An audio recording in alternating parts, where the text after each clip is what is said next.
This is already a massive game. Let's see if its sequel can be even bigger.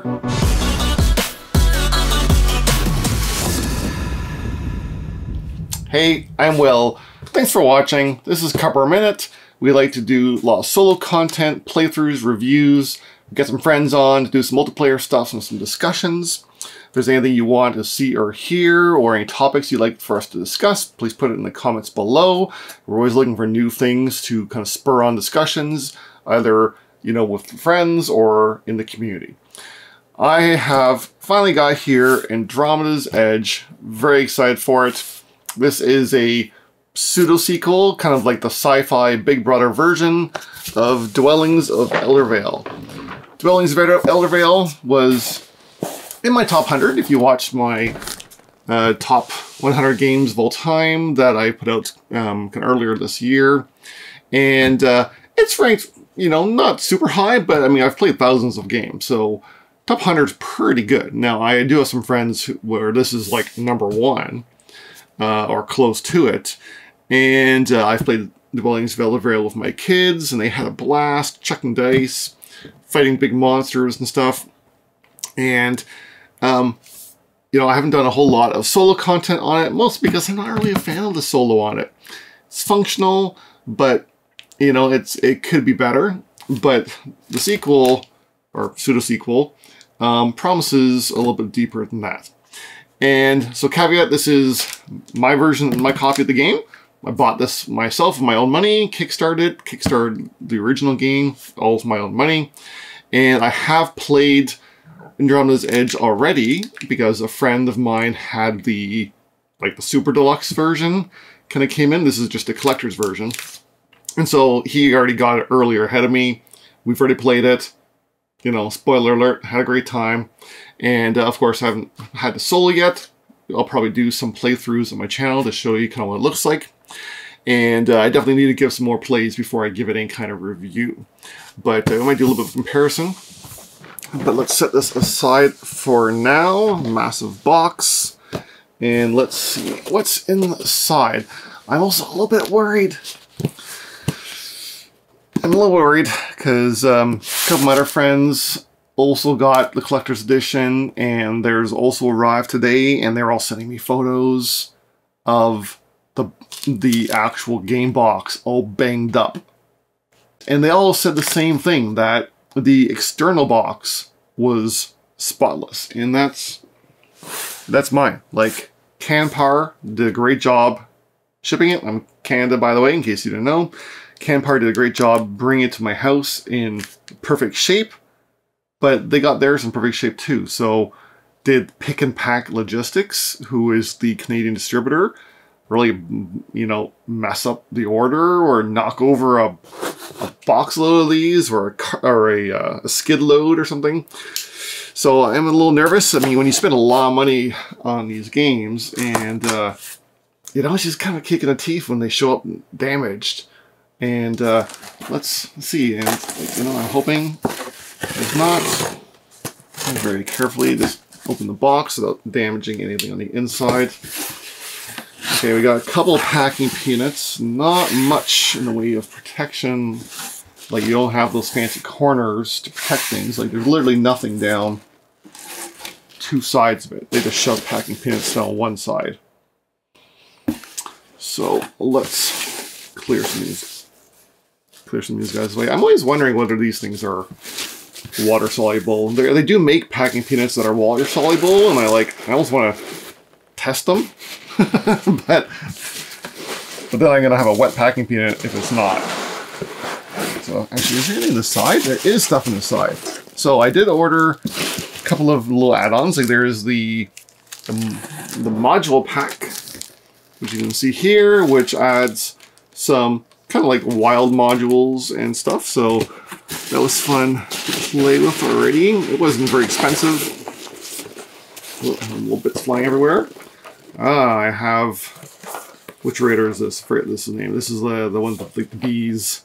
The Hive and Hornets Raider. So a few of these kind of bonuses were like unlocks, not quite stretch goals, but like if you did certain things during the campaign or followed early enough, or on a newsletter and things like that, you kind of got some of these early things, and we'll kind of get into those after. Same for some of the promo factions. Now I should have basically everything because I did all the things. I checked very thoroughly.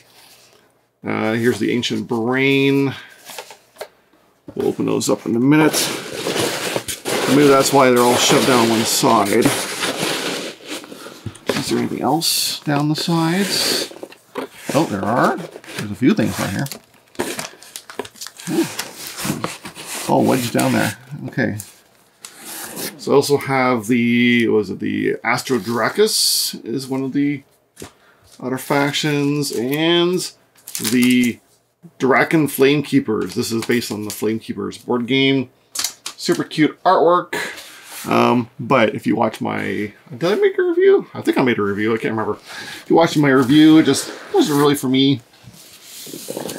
End up selling it. And let's get the big guy out here. We can move the packing peanuts to the ground. That's the last one. Go join your friends. And here it is. So a little bit of size comparison. Andromeda's Edge is definitely deeper. Let's do a direct overlap. And we actually have, let's see how best to show this on the camera. So Andromeda's Edge is actually not as long by just a bit of Dwellings, which is good because Dwellings stuck out of the shelf on a Calyx. And they're both the same width, so they should fit nicely on the Calyx, which is good. Now, I do know also, thankfully, they made a retail version of Andromeda's Edge in a smaller box. That was probably my biggest complaint with Dwellings, is that if you didn't get the miniature version, you got these like horrific cardboard spacers on the inside. Now, actually, I'll show you now.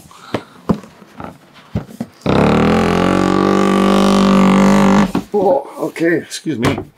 So here is the original Dwellings Eldervale, and look at this.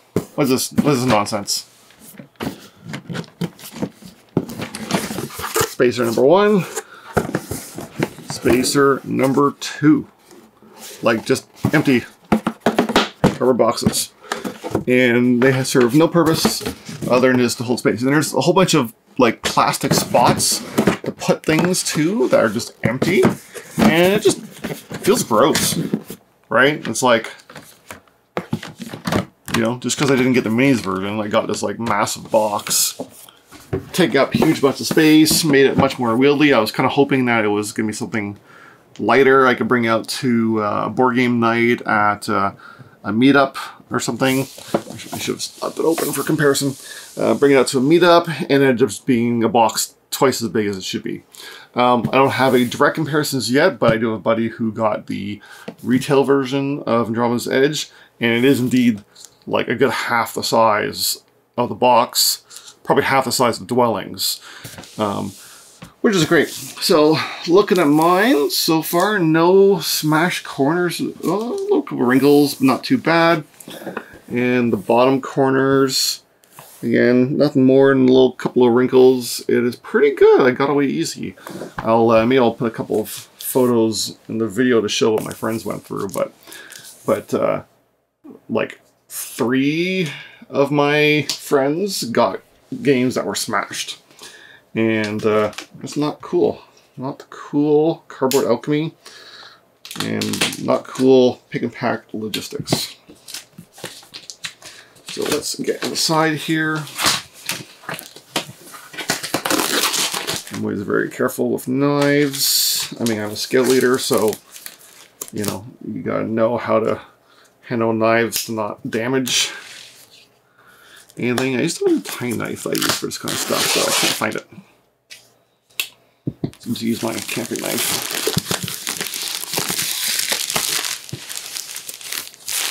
Okay, show these beasts. So we have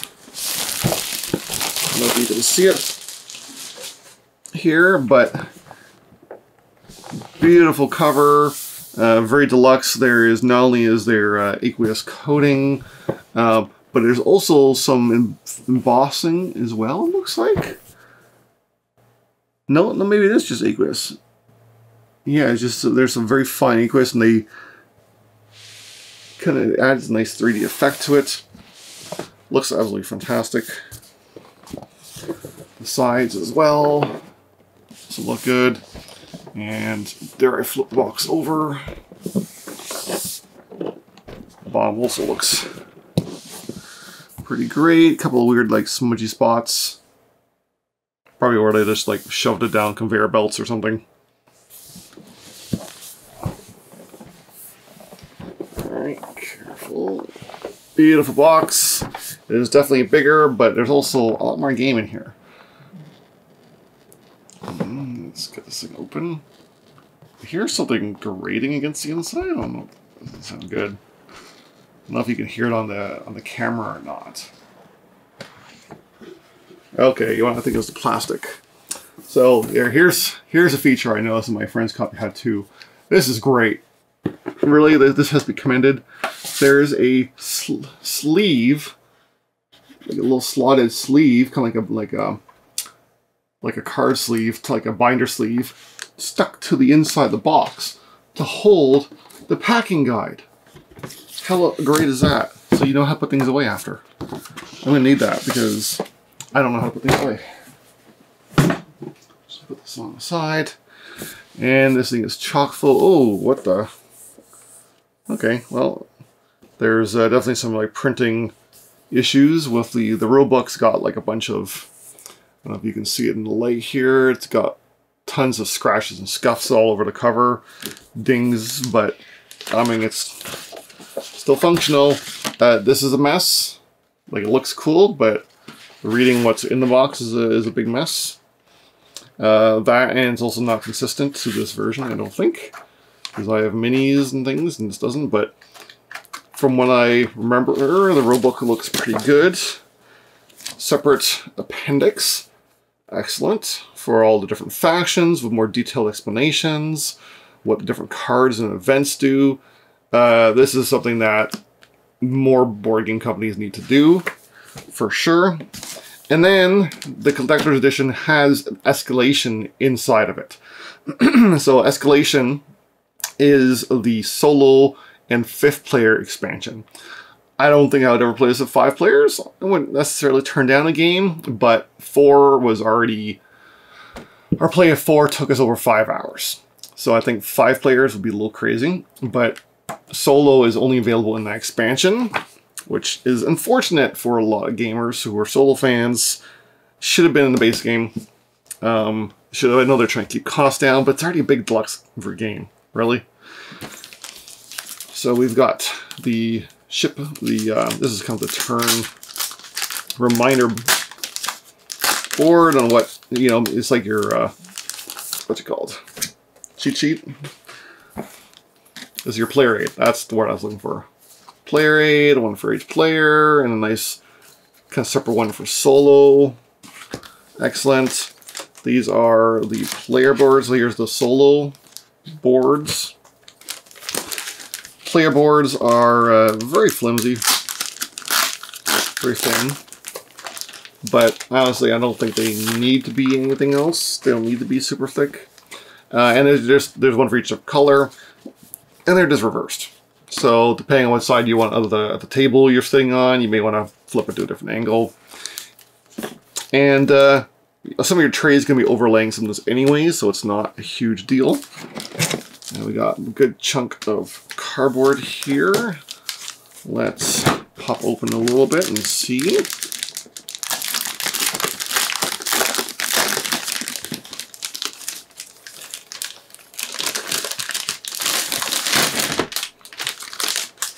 Throwing them all in the box. Alright, so this is one of the promo boards, I believe, with the Nutter Void and some additional ships.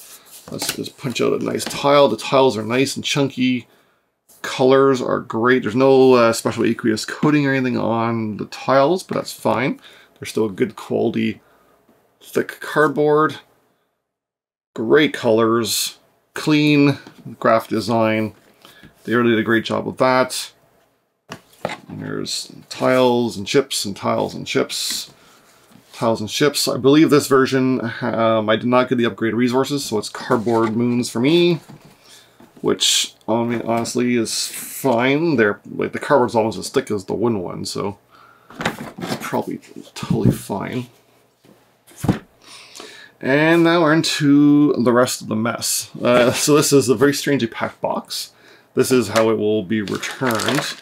So you'll see that they're actually down the sides. There are these module holding trays. So they pop open, and you would store your module cards in there, and then snap it shut, put the decks here, and the market in here, and there will be sticker labels, which I need to find. I haven't seen them yet. Sticker labels that you will put on there for costs. So there's some assembly required.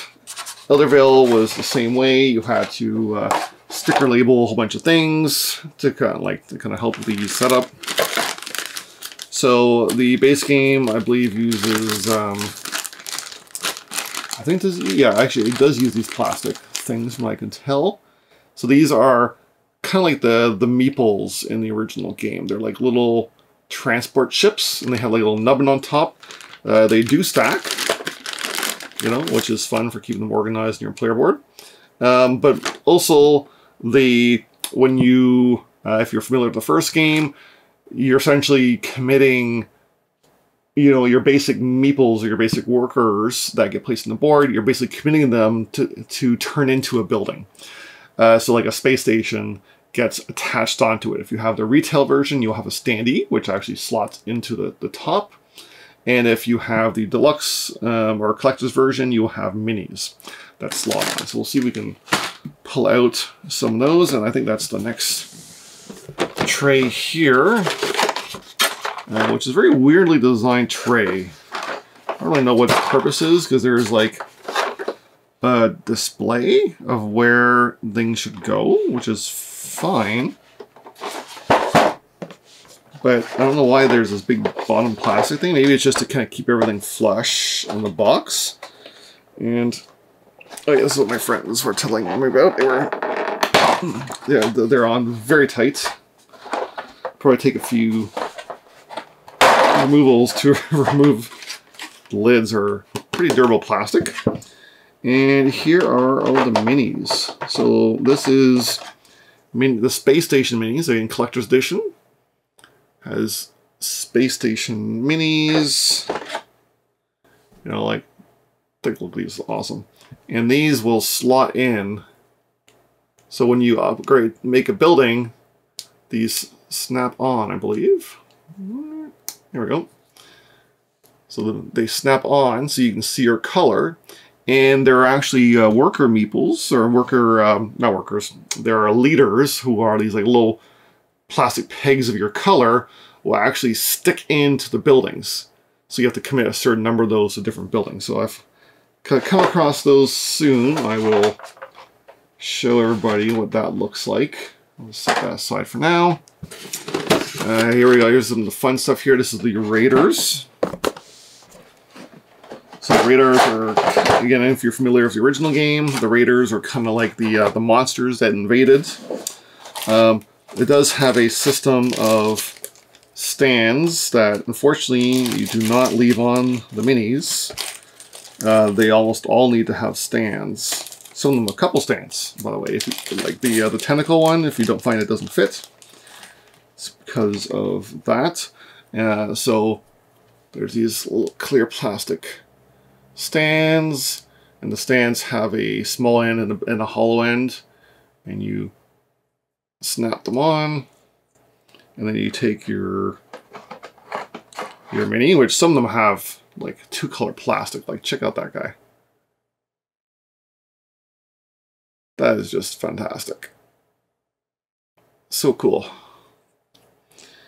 And then you poke it in there, and there's your completed monster miniature. So there's the dragon.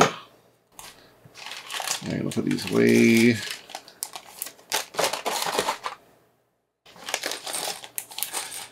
There's this other cool. Is this supposed to be 2 colors? Oh, this one is supposed to be 2 colors. This other cool wing ship thing. There's a series of these like little fighter ships. There's a couple different types of these little fighters. I'm not sure. We only encountered one of them on our play so far, so I don't really know. They're also very spindly pieces. There is your... Oh, these are unwashed minis. Which, after seeing the washed minis, I don't think the washing is totally necessary. It looked good on these little guys, but on the standard ships, it did not look that great. Yeah, there's like the little color plastic. There's like a clear plastic thing here too. Very cool looking minis. Who knows if I'll be able to put them back. Already forgotten how it goes in. And I'm in trouble. There we go, like that. And this tray removes. And here's like the crazy tentacle guy.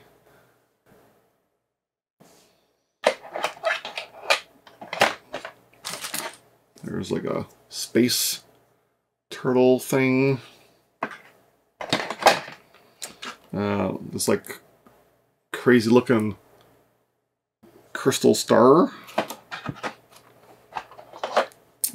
Some other, a couple other cool ships.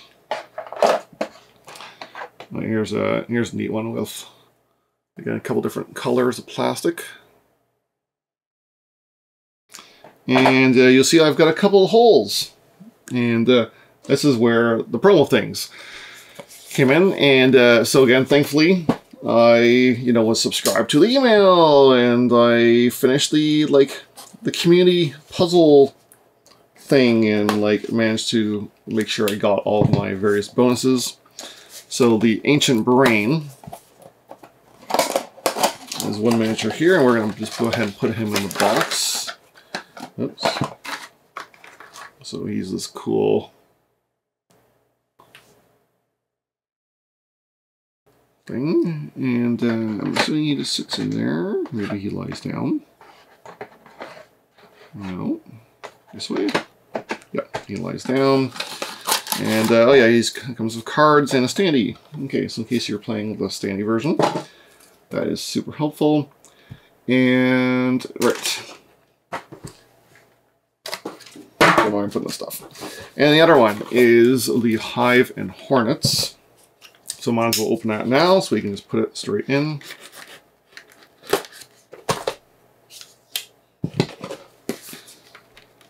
So again, it looks awesome. Very impressed with the minis here. Okay, so there are, of course, standees. If you are playing with the original, the standee version, there's this cards. Okay, let's show the Hornets first. So there are 3 Hornets. And then there's the big guy, and this is like a substantial miniature. He's hefty, and I think the Hornets actually, oh yeah, the Hornets actually just kind of rest.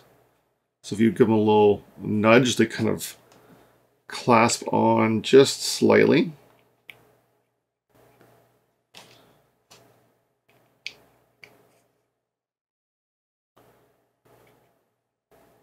Okay, there we go. They're stable. They're upside down. They're not falling off.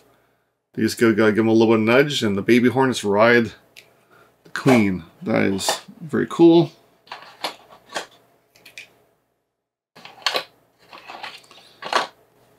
And he's gonna go in like this.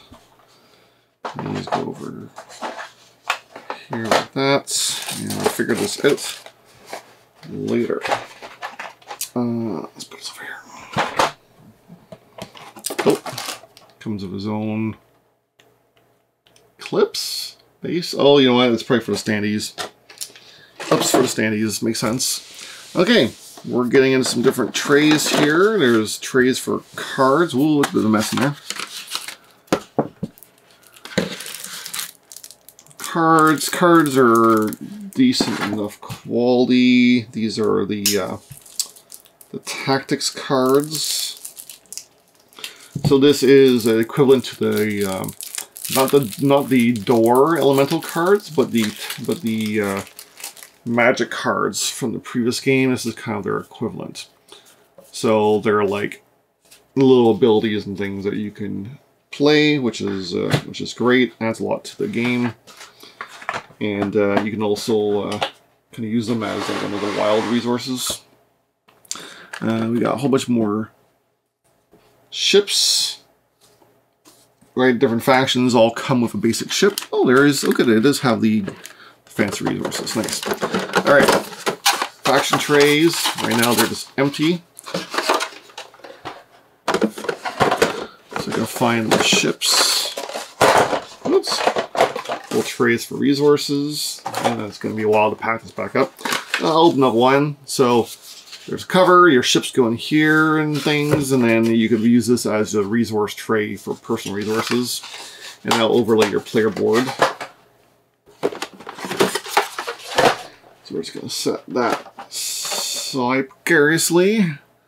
Okay, here are the leaders. And let's see, let's go back to my building. So like there's my building. He's got a little slot that sticks in. Oops. So that means I'd have to commit one leader to this building. And you see he slots in there like that. So it's nice and snug.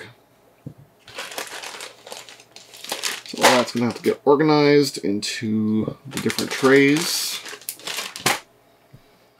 It's fine, I'll have to do that later. I'll put on the movie or something and watch it. Alright, then we have a divider and some fancy resources. Let's take one of each here so I can show you everybody. The carbon, or nanocarbon, I think, is this little plastic black, almost mountain rock looking thing. The ice is this little plastic thing. It's actually got like a little bit of like a frosted painting on the top of it, which is a nice little touch that it's got. Little frosted things. The metal is actually not metal. It's a silver painted plastic brick. So it's very light, but it still looks nice. And then these are metal. These are the galactic credits or something like that. Don't really know. They're basically credits.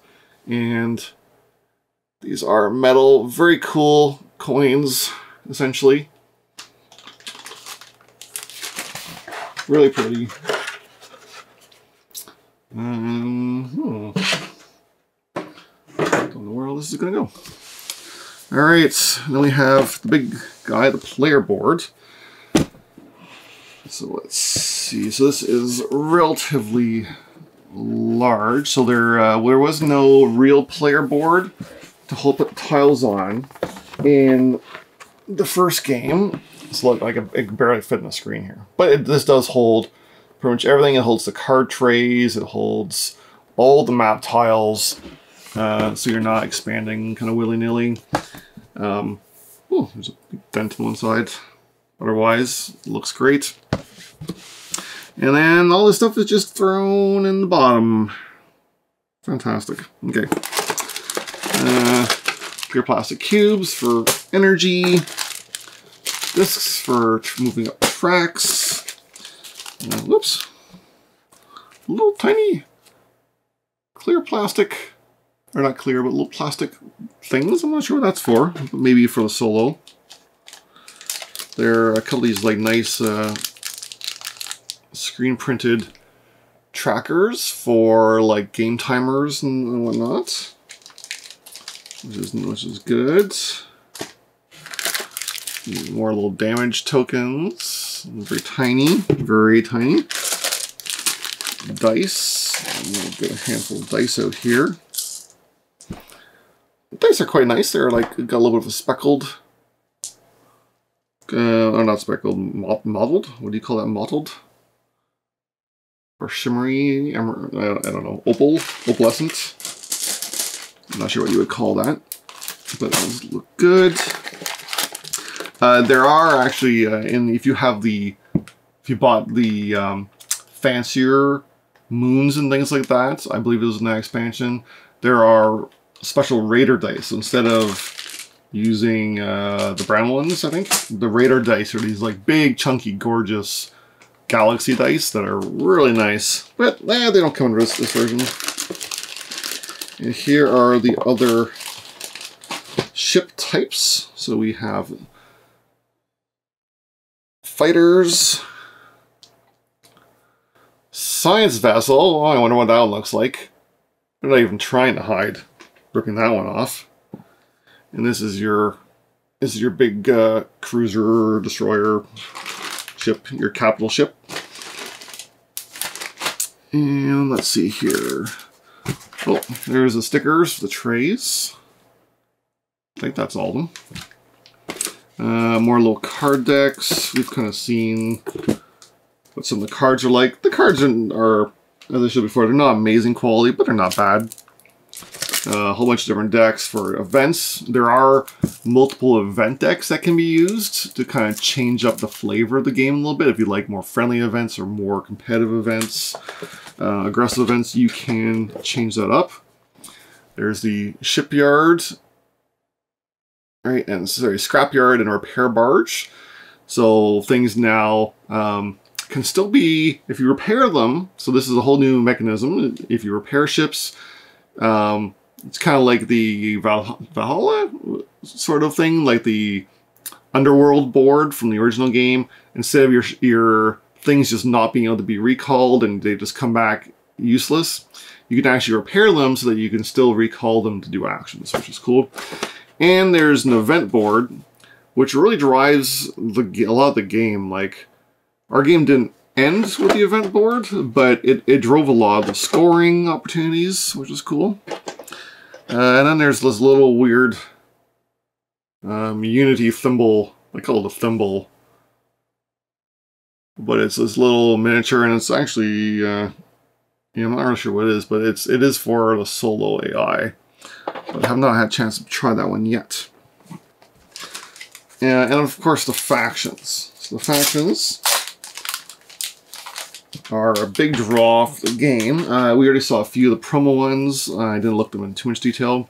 There is also multiple levels of AI boards, which is really cool, that you have multiple styles and multiple difficulty levels. Really looking forward to diving into that.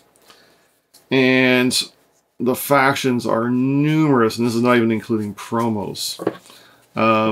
You know, the Nebulon Cloud People, the Dark Star Acolytes, the Kraln, super cool. Let's see, there's even the Elders of Dwellinon, which you'll call back. Who did I play as? I played as the Arkanoan Shipwrights, which were very cool. They're essentially like Galacton lead ship. Just protected all of the little ships around, like on the same space. And arguably the best name of any faction ever in any science fiction, you can't argue me otherwise, is the Jelluloid Technoblorps. Like, Technoblorps, how hilarious is that? I want to play with them next.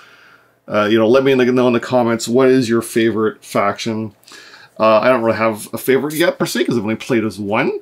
But the Technoblorps is definitely my next one that I'm calling dibs on, because that is just too funny. Love it. Okay, maybe they go there. I don't know. Oh no, I think that's AI. I will have to check the packing guide. So that is everything that's in that box. We don't need to look through all the promos. I already opened up the fancy stuff. There is a Flamecraft promo tile in there. Might as well show you guys if you want to see what you're missing. So again, every faction comes with a unique ship. This is the plushie prize. Okay, there's the Flamecraft Flamekeepers. It's literally Flamecraft Star Trek. Oh, and it comes with the Spacecraft card promo to play with Flamecraft. Super fun. You know, keep that one in the bag in case I have anyone I can gift it to, because I don't have Flamecraft anymore.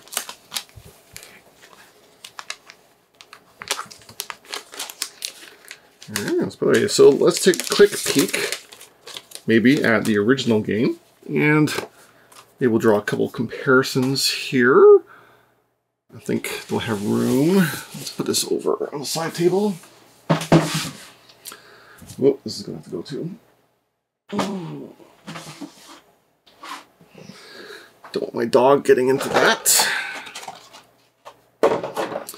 Alright. So much to organize. That's going to take me a while. Okay. Oops. Dwellings of Eldervale. Okay. Comparisons. And I'll probably have deeper comparisons when I eventually do a review. Again, I've only played the Andromeda's Edge once, so I don't have a full review yet. So this is the card trays. So there were element types instead of... so planet types now are kind of tied to the various building types, whereas before they were tied to elements and to elemental cards. And the elemental cards are kind of the one thing that were really missing from Andromeda's Edge. I know the modules sort of replaced that. There are pros and cons from that. I love the modules, but they're not as spicy as these. The board was just that. It was just essentially a tracker for how high you were on the chart, and you were just building the tiles on the map, which were fine. You know, it wasn't the worst thing. These terrible gray dividers. So I guess if you bought any of the add-ons monsters, then they would come with those. And the factions, there was a lot. I guess there's 8 factions. How many is there now?